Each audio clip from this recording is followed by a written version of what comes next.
বাংলাদেশের জাতীয় ভূখণ্ডের অত্যন্ত গুরুত্বপূর্ণ একটি অংশ। এই বিষয়টি দেশে এবং বিদেশে যে বন্ধুরা আছেন তাদেরকে মাথায় নিয়ে আলোচনায় আসতে হবে। বাঙালি এবং পার্বত্য অঞ্চলের সবাই কিন্তু বাংলাদেশী। পাসপোর্টে উল্লেখ আছে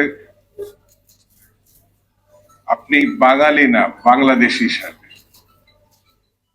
এখন এই বাংলাদেশি এই ভাবনা যদি আমি মুখে ধারণ করতে পারি, যেটা যেমন আমেরিকান, অস্ট্রেলিয়ান, ব্রিটিশ, এই বিষয়টি যারা স্বীকৃতভাবে গ্রহণ করতে পারে, সমস্যা 90% আমার আপনার মীমাংসা হয়ে